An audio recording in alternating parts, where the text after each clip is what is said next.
In 2016, with the 101st Amendment Act of the Constitution of India, the National Goods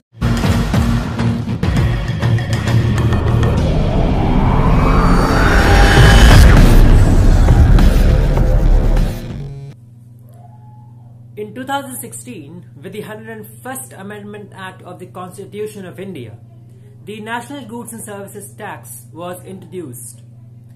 The bill was brought into force on 1st July 2017. Jai Hind. The topic for today's lecturate is GST, also known as Goods and Services Tax. What was the regime brought in 2016 that came into force in 1st July 2017, right? To understand this topic, let us first understand there are two types of taxes in India. There were actually, right? Direct and indirect. So direct taxes are those which are applied on, you can say, on your salary accounts, right? On your salary basically. And on the, goods and services you buy or avail services of, on those, indirect taxes are applied. So before the bill was brought in, the indirect taxes were applied throughout the, territory of India across different formats in different states, right? Like if you purchased, if you purchased any car, for example, right, in Uttar Pradesh, you would have to, pay some different tax. And if you purchase the same in, suppose, Gujarat, you would have to pay less tax because the tax system was less in Gujarat at that time. What was the difference then? See, basically, before the, GST was brought in, that is also known as the, one nation, one tax. There used to be different amounts of tax, incurred by different states. So in that way, GST was introduced to bring one tax across all these states, right? So GST consists of basically CGST, SGST, UTGST and IGST.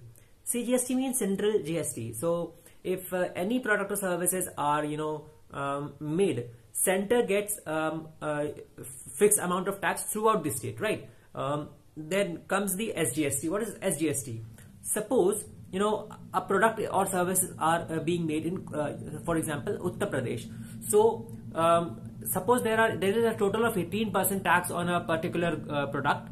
Then 9% will be taken by CGST, that is Central GST, and state will take the rest 9%, right? But if, a product is made in Uttar Pradesh and, sent to Delhi, for example, then what happens? The product is made in Uttar Pradesh. So the people there who are making those products will get employment. But what about, Delhi, where the product is being sent? What benefit will they get? So for that purpose only, GST was brought in, so that the tax will be taken by that state where the product is being sent, where the destiny of the product is set, right?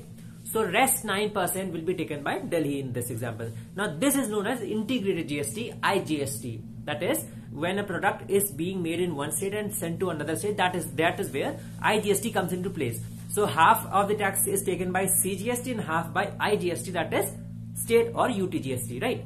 Now what is UTGST? As I said, UTGST is nothing but union territory, okay? So the tax taken by those union territories are known as UTGST. This is equivalent to SGST, right?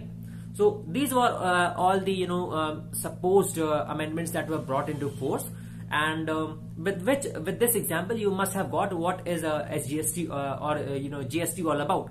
So what benefit has it brought? See, earlier you can say suppose there were different amounts of taxes throughout the territory of India in different states.